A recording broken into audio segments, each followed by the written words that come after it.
যেহেতু মূত্র পান করে, এরা মুদ খায়। হিন্দুরা যেমন গরুর মূত্র খায়, এরা মানুষের মূত্র খায়। এরা হিন্দুর থেকে আরো বেশি নিকৃষ্টতম। এমনকি তারা একটা জিনিসের নাম দিয়েছে প্রেম বাজা, মানে সব রোগের মহৌষধ প্রেম বাজা। কি?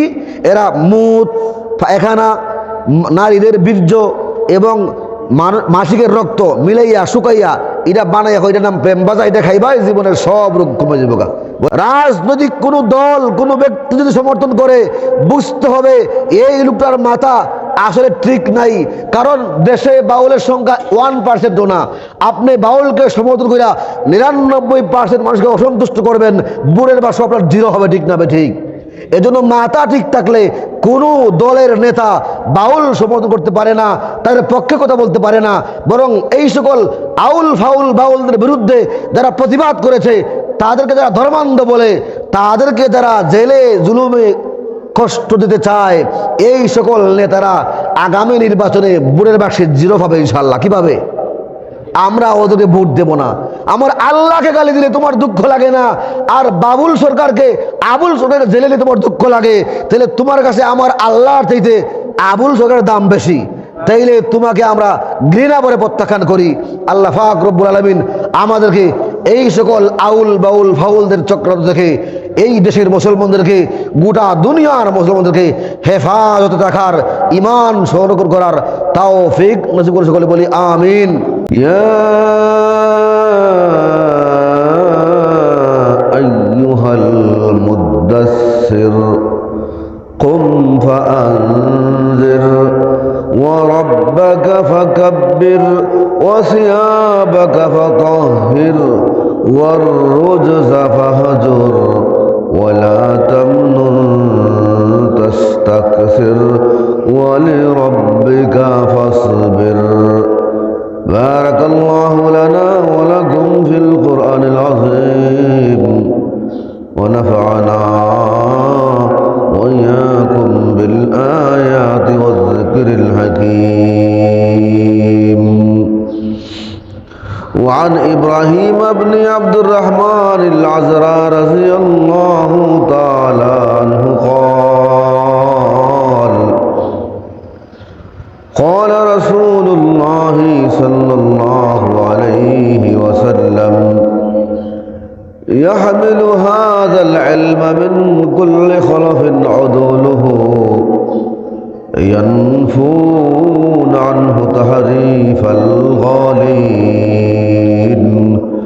وانتحال المبطلين وتأويل الجاهلين أو كما قال سيدنا ونبينا محمد صلى الله عليه وسلم. তাদের বই আছে। বাংলাদেশে নাম করা একটা নাস্তিক ছিল, যাকে আমরা খেদায় দিছি। ডক্টর আহমদ শরীফ নাস্তিক ছিল, ওই তসলিমা নাসিরের মতো। সে একটা বই লিখছে বাউল তত্ত্ব। এই বাউল তত্ত্বের মধ্যে বাউলরা কোত্থেকে আসলো, কেমনে হইল, তার বিস্তারিত বিবরণ আছে। বাংলা পিডিয়া তার ব্যাখ্যা আছে। বাউল কয়ে আউল চাঁদ নামে একজন লোকে 17 শতকে এই ধারণা এবং এই ইজম বা মতবাদ সৃষ্টি করেছিল। আউল চাঁদ, এই আউল চাঁদের এই বিশ্বাস এবং কর্মকে পরবর্তী মাসে বাউল নাম দিয়ে লাইছে। আউল থেকে বাউল। আর 2 নম্বর ব্যাখ্যা বলে যে বাউল মূলত বাতুল থেকে আসছে। বাতুল মানে পাগল। তো পাগল, বাতুল থেকে বাউল আসছে। মাসে পাগল বলে খারাপ লাগে না, এজন্য বাউল নাম দিয়ে লাইছে, যাতে মাসে আর পাগল না বলে। আমরা বলি তুমি যতই লুকাও না কেন, শাক দিয়া মাছ দেখা যায় না, তোমরা আসলেই পাগল। পাগলের জায়গা হইল পাগলা কারত পাপ নাই, সে বাহিরে থাকলে তো জঞ্জাল বাড়াইবই। কি বলেন?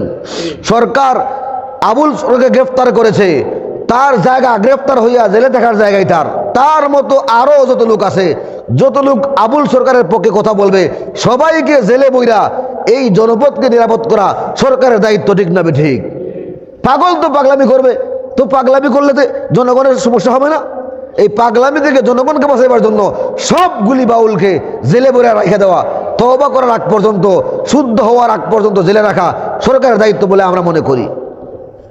এরপরে 3 নম্বরে কারণ বইয়ে লেখা যে আসলে বাউল আসছে বালুন আরবি শব্দ থেকে।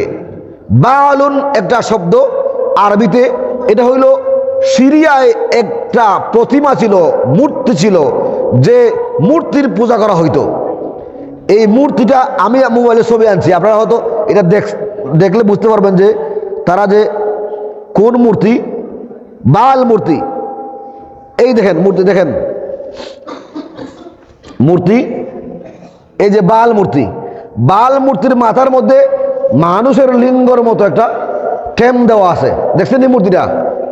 এই মূর্তি বাল মূর্তি সিরিয়ায় পূজা করা হইতো, সিরিয়া এবং তদন্তলে পূজা করা হতো বাল মূর্তি। আল্লাহ কোরআনে কারিমে এই বাল মূর্তির বিরুদ্ধে বক্তব্য দিয়েছেন, বলেছেন আতাদাউনা বালা ওয়া তাযারুনা আহসানাল খালিকিন, তোমরা কি মহান সৃষ্টিকর্তা আল্লাহ পাক রব্বুল আলামিনকে বাদ দিয়া এই বাল মূর্তির পূজা করো? আমরা বাল হইলে তো আমরা বাল বুঝি, বালের পূজা করো তুমি, আল্লাহ এরকম করে বলছেন। এখন এই মূর্তি তারা যারা দেবতা পূজা করে, মূর্তি পূজা করে, এরা কিন্তু এক এক মূর্তির এক এক মন্ত্রীর মতো মনে করে। বাংলাদেশে যেমন দেখেন না, প্রধানমন্ত্রী যদি হয় তাহলে এরপরে আশপাশে আরো মন্ত্রী, বিভিন্ন মন্ত্রী থাকে, এক একজন এক এক দায়িত্ব থাকে। তো তারা মূর্তিদেরকে এক একটা ডিউটি দিয়া মনে করে। এই মূর্তির ডিউটি আছিল কি? প্রজনন দেবতা, মানে যার যৌন ক্ষমতা নাই তাকে ক্ষমতা ফিরিয়ে দেওয়া, যার ক্ষমতা আছে তাদের বাচ্চা দেওয়া। এই ক্ষমতা বিশ্বাস করত ওই সকল পূজকেরা যারা বাল মূর্তির পূজা করত। তো এই বাল মূর্তির পূজক যারা ছিল, তারা যেহেতু যৌনাচার এবং কামাচারের জন্য এই মূর্তির পূজা করত, ওইখান থেকে বাউল বা লালনের যে অনুসারীরা, তারাও যেহেতু কামাচার করে, তারা যেহেতু যৌন কাজ কইরা, যৌন কাজের মাধ্যমে তারা ধর্ম বানাইতে চায়, যৌনতা দিয়া তারা তাদের ঈশ্বর, গড বা ভগবান বা খুদা পাইতে চায় বলে দেহতত্ত্ব, দেহের ভিতরে সব আছে। নামাজ, রোজা, হজ, জাকাতের কোনো দরকার নাই, কোরআন হাদিসের, মোল্লা মসজিদ মাদ্রাসার, মক্কা মদিনার কোনো দরকার নাই। এটা তাদের ধারণা এবং তাদের বিশ্বাস, তারা বলেও রাখছে, লিখেও রাখছে। তো তারা যেহেতু শুধু যৌনতাকে তাদের ধর্মের মূল অবলম্বন মনে করে, এই জন্য ওই যৌন দেবতা, কাম দেবতা, প্রজনন দেবতা বালের সাথে তাদের নাম মিলাইয়া বাউল বানানো হয়েছে। এই তিনটা ব্যাখ্যা তো তাদের বইয়ে আছে, আর একটা ব্যাখ্যা তাদের বইয়ে নাই। কিন্তু এই ব্যাখ্যা হইল সবচেয়ে আসল ব্যাখ্যা। কি? বাল যদি আরবি শব্দ হয়ে থাকে, তাহলে আমরা পাইছি কি? আমাদের সামনে আছে কি? সামনে কিন্তু বাল নাই, আউলও নাই। আমাদের সামনে যেটা আছে এগুলো বাউল শব্দ আছে। কি আছে? কি শব্দ আছে আমাদের সামনে? এরা তো আগে যে তিনটা বলছে, এটা ভিন্ন ভিন্ন শব্দ থেকে বদলিয়ে আসছে, পরিবর্তন হয়ে আসছে। বাউল হয়েছে কি থেকে? আউল চাঁদ থেকে বাউল হয়েছে, বাল থেকে বাউল হয়েছে না, এরপরে বাল থেকে বাউল হয়েছে। কিন্তু আমরা জানি আমাদের সামনে হলো সরাসরি বাউল শব্দ আছে, আর বাউল শব্দ আরবিতেও আছে। সুতরাং আমি অন্য জায়গায় যাবো কেন? আরেক শব্দ থেকে আসছে এটা বলবো কেন? যেহেতু বাউল শব্দ আরবিতে আছে, সরাসরি আছে, তাহলে আমি আরেক শব্দ থেকে আনার তো দরকার নাই।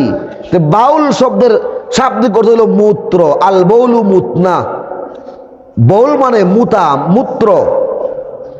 তাইলে আরবি শব্দ সরাসরি শব্দ হলো আল বাউলু। তো বাউল মানে মুতা, মল মূত্র ত্যাগ করা, মূত্র ত্যাগ করা।